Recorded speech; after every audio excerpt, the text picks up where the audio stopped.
এই সরকার সকল কিছু নিয়ন্ত্রণ করতে ব্যর্থ হয়েছে।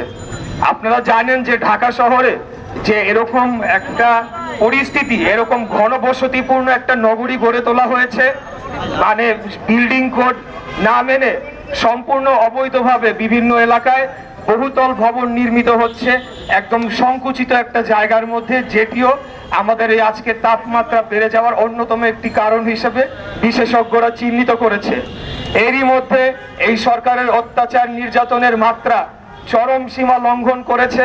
তারা প্রতিনিয়তই বিএনপি এবং আমাদের নেতাকর্মীদের উপর ভয়াবহ নির্যাতন চালিয়েই যাচ্ছে। আসলে বাংলাদেশের কোনো কষ্ট দুর্দশা হলে তো এই যারা আওয়ামী লীগ সহ যারা এই এখন বর্তমান ক্ষমতায় রয়েছে তাদের তো কোনো কিছু যায় আসে না, তারা এসি রুমে বসে তারা ছড়ি ঘুরাচ্ছে, কিন্তু কষ্টে আছে বাংলাদেশের সাধারণ নাগরিক, সাধারণ জনগণ। আমি আপনাদের উদ্দেশ্যে বলতে চাই যে এই শহরটা আমাদের, এই দেশটা আমাদের, এই দেশকে রক্ষায় বাংলাদেশের সাধারণ জনগণকে এগিয়ে আসতে হবে। আমাদের কানাডায় বেগমপাড়াও নাই, মালয়েশিয়াতে সেকেন্ড হোমও নাই।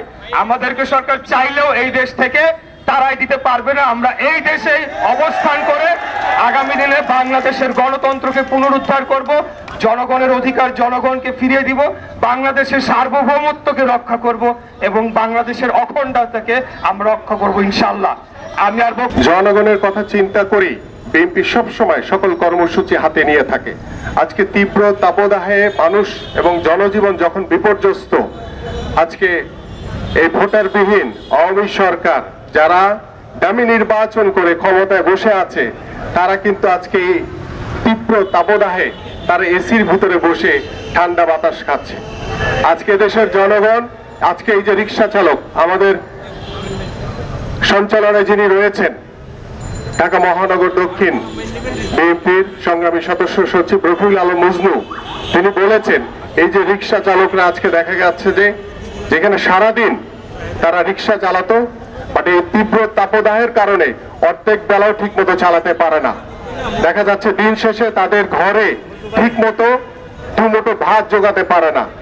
কিন্তু বর্তমান সরকারের, এই আওয়ামী সরকারের, এই দামি নির্বাচনকারী সরকারের এদিকে কিন্তু কোনো খোঁজ খবর নাই। তারা এসি রুমে বসে ঠান্ডা বাতাস খাচ্ছে। আজকে অসহায় সাধারণ মানুষ দ্রব্যমূল্য ঊর্ধ্বগতির কারণে দুর্বিষহ জীবনযাপন করছে। বিকাশে কম খরচে ক্যাশ আউটের লিমিট বেড়ে 50,000, প্রিয় এজেন্টও 2টা। শেখ হাসিনা বাংলাদেশকে দেখছে ভারতের চোখে, বাংলাদেশের চোখে শেখ হাসিনা বাংলাদেশকে দেখছে না। তাই বাংলাদেশে গুম হচ্ছে, খুন হচ্ছে, ভারত তোষণ হচ্ছে, নতজানু পররাষ্ট্রনীতি হচ্ছে, দুর্নীতি হচ্ছে, শুধু ভারতের স্বার্থ রক্ষা হচ্ছে। এই জন্যই বাংলাদেশকে এই দেশের মানুষ স্বাধীন করেনি। আজকে মানুষের দুর্ভোগের শেষ নেই, মানুষের ঘরে খাবার নেই, মানুষের কর্মসংস্থান নেই, মানুষ কষ্টে আছে। আজকে আমাদের দেশনায়ক তারেক রহমান সংগ্রাম করছে এই মুক্তির জন্য। দেশনায়ক তারেক রহমানের এই সংগ্রাম সফল হবে, এদেশের গণতন্ত্র মুক্তি পাবে। আমাদের ঐক্যবদ্ধ হতে হবে, দেশকে বাঁচাতে হবে, বিদেশি সন্ত্রাসীদের হাত থেকে দেশকে বাঁচাতে হবে।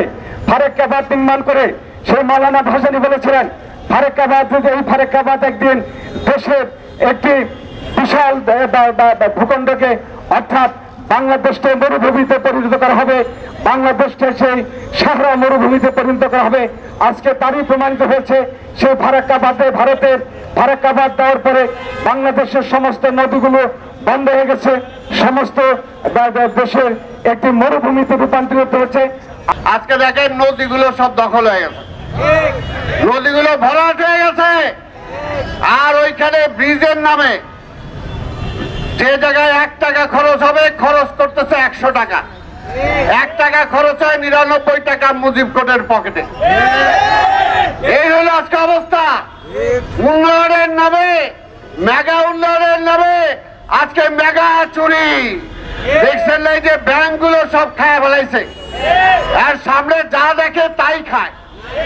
আর ওই যে পিস্টি তাদের রাস্তার মধ্যে এটাও খাও, খাইতে খাইতে অবস্থা, রাস্তা নাই, ঘাট নাই, আজকে গাছ নাই, গাছ খায় ফেলাইছে।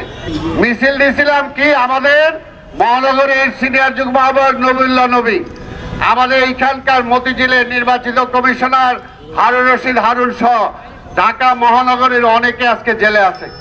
তাই সেটার প্রতিবাদে একটা মিছিল দিছিলাম, এই ভয়েসটা আওয়ামী লীগ কেঁপে গেছে, মনে করছে আওয়ামী লীগ অফিস দখল করি কিনা, ওইখানে সমাবেশ দিছে। বিএনপি দখলে বিশ্বাস করে না, বিএনপি ওই চিফ জাস্টিসের বাড়িতে হামলা করে নাই, বিএনপি ওই এইখানে পুলিশ হসপিটালে হামলা করে নাই। আমরা দেখছি এর আগে প্রধান বিচারপতির বাড়িতে শেখ হাসিনা কাকে পাঠিয়েছিল অস্ত্র দিয়ে আমরা দেখেছি। আমরা দেখেছি চিফ জাস্টিসকে কারা এই দেশ থেকে বিতাড়িত করেছিল, আমরা সেটাও দেখেছি। এই সমস্ত মিথ্যা কথা বইলা বিএনপির নামে পার পাওয়া যাবে না। বিএনপি আগুনে বিশ্বাস করে না, বিএনপি জ্বালা উপরে বিশ্বাস করে না, বিএনপি কারো বাড়িতে হামলা করে না। আপনারা দেখেছেন এই আওয়ামী লীগ এই যাচ্ছে তার সাথে আছে জাসদ, এই জাসদ অফিস জ্বালায় দিছিল। এই আওয়ামী লীগ এইখানে যে রুল কবি রিজভি আছে এই অফিস ভেঙে তাকে নিয়ে গিয়েছিল